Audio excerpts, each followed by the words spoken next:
We're back with How I AI Clinician Edition. And this week we have Dr. G back. So thank you so much for joining us, Lexi. I'm really excited to have you. And you are going to talk about a really interesting topic, which is how you've been leveraging voice mode. Mm-hmm. Yeah, it's always great to have AI conversations with you, Sunita.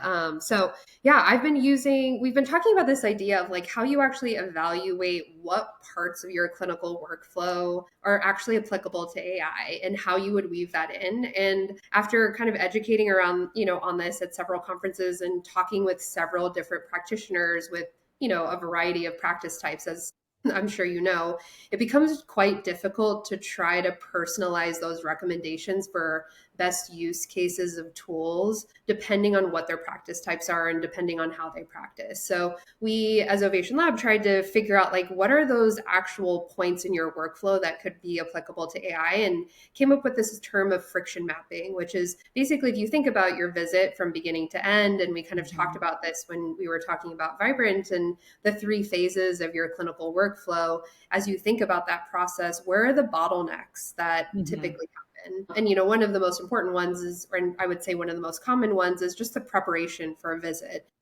Because of all that encompasses, and because that's not really, captured in your visit time necessarily. So there is a really big opportunity to try to accelerate or at least smooth over that friction point. And so as you go through that process, you can kind of identify that just through self-reflection or journaling. Yeah. But I actually like utilizing AI to help you identify that. So I think one of the biggest benefits to one of the upgrades of ChatGPT is just the ability to voice type or dictate what you can say. So you don't physically have to write out all of this information.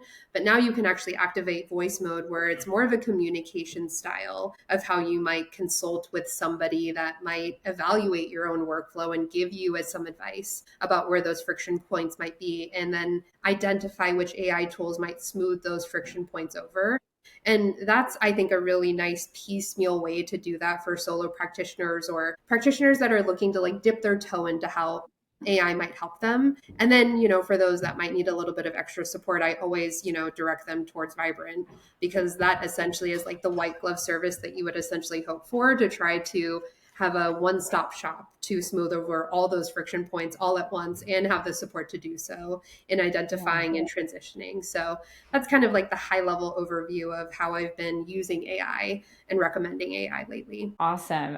So many interesting things there. I love the concept of friction points, which we've talked about before, but yeah, there's so much now that can be rethought in terms of why is a process a certain way. Like I was speaking with a functional doctor recently who runs one of the top clinics in the country, and they're talking about how, they have a whole visit that, after patients fill out their forms, like very long forms, then there's a whole visit that they have where they go through that information and fill in gaps with the patient. But then after that is actually the doctor's. And so there's like, a whole step in the process that is an hour of everybody's time that is truly massive friction. And so when you think of friction, it's sort of like the things that are getting in the way of getting to the point, right? Like getting to the point of care, of moving forward, of like finding and kind of creating points. So I love that concept. Well, and I think to add on to that, it's also just this acknowledgement that there even are friction points, because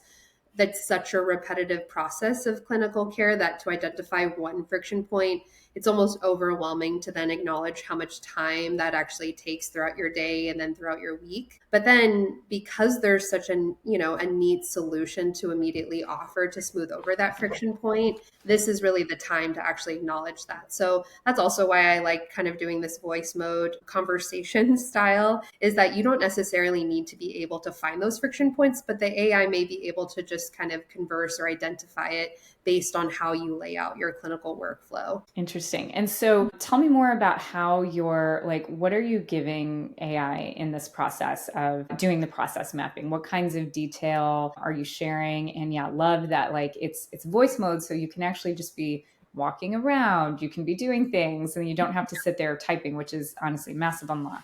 Yeah, as always, context is really important. So like, what is your practice type? How much of your workflow do you actually have control over as a solo practitioner? If you're really kind of personalizing this to your clinical practice versus something that's more practice wide, providing the fact that I'm part of a concierge practice where they pay a monthly fee, but bill their visits to insurance. Because I think that context is important in regards to how much you're able to offer in for the time that you're allotted for the visit.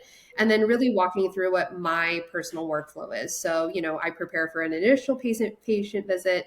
This is how long I see them for. I'm responsible for reviewing intake paperwork as well as any uploaded labs. I'll identify what feels like a friction point at this point. It feels like a lot to have to review all of that information before I even see a patient.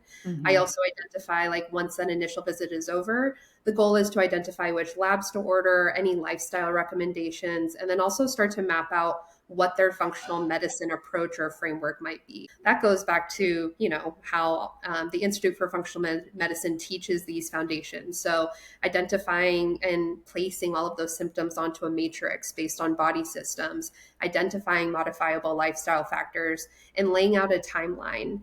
And all of that, takes a lot of time to do manually, which we've been taught to do, on pen and paper, which we've adapted to PDFs. There's been apps that have been available. And now you can kind of do that through AI by basically saying, this is my chart note. Can you go ahead and map that onto a matrix and then also map out a timeline that you can still include in your chart and provide to the patient to provide feedback if you captured their history correctly. That can now be a huge friction point that can be smoothed over with AI, that you may tell the AI as you're doing this kind of workflow audit. And then you give additional context to say, follow-up visits are usually focused on reviewing lab work, doing care plan audits, and really adjusting the care plan based on what friction points there are for the patient too. Right. So it's also identifying what those friction points that patients bring to you as a provider that you're expected to now as part of this, I think, hospitality relationship with patient and provider as part of a concierge model in regards to, like, hey, I'm having difficulty applying the care plan that you've given me. So now what can you offer me? That makes it a little bit easier for me to actually stay adherent. Yeah. That also takes some creativity and brainstorming that I've actually been enjoying a lot with using AI. So all of those points that you can just walk through and give some additional context points, and then also highlighting where you may feel some friction as a practitioner and what friction points patients are bringing in. That's essentially what I'll walk through with the AI. And then I will ask it to identify any friction points that I may have missed and give some ideas about what AI tools may be useful. It'll often bring up AI scribes. It'll also bring up, ways to hyper personalize these care plans. And then the ultimate ask as the output is I'll ask it for, list out those friction points in my workflow, list out those AI tools that you identified. And I'll actually ask it for a prompt library already for something like ChatGPT to say, hey, what prompts might I ask for each of these friction points that I can easily use, which you can then upload a de-identified patient chart node or a transcript and then use it to then smooth over these potential friction points. So that's kind of a high level overview of how I might start a conversation with this voice mode. Yeah, I love it. Love it. And it's interesting because we started by talking about voice mode, but it's actually it's more, that's just the mode of interaction you're choosing. Like somebody could write and type all of this in. But the truth is, it's just a lot easier to, off the top of your head, be kind of, spelling all this out. And that applies probably in so many other categories of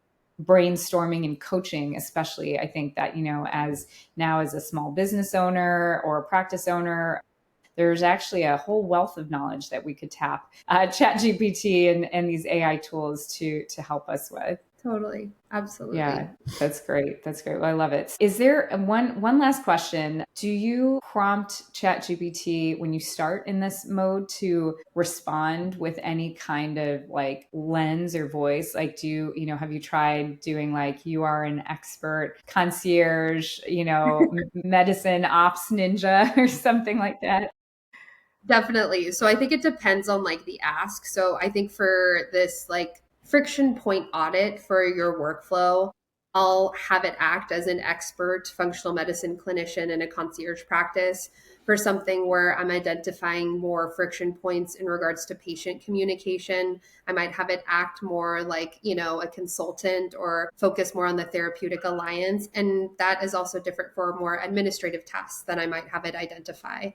in regards to like, I might have you be an expert office manager, and are there any friction points that I'm not identifying in this current workflow that can help That's great. optimize my practice, which are all, you know, personalities, I guess, that I do not necessarily hold as a clinician in my own perspective. So I think that like setting the role early on is definitely an important point. Yeah, I love that. I mean, I think that's one of the coolest things about how we can work with AI right now is you can ask it to take on these different kind of roles and personas and then brainstorm or kind of play scenarios out with that kind of thought partner. Yeah, and That's it's, as awesome. you said, like it's so nice to be able to do this while you're walking outside. And this is a brainstorming process. And if you don't necessarily want to talk to ChatGPT, you can also type it out on a Google Doc and just, you know, essentially lay out an outline of what your workflow Hmm. is and upload that or copy and paste that. So the great thing is there's multiple ways to communicate it. I just find that when talking through more complex topics and having more of a conversational style brainstorm, that voice mode tends to be the easiest way to do it. Awesome. Makes tons of sense. Well, I love it. Thanks so much for sharing this tip. It's great to be able to dig in and learn with you. It's always awesome talking with you. Thanks for having me.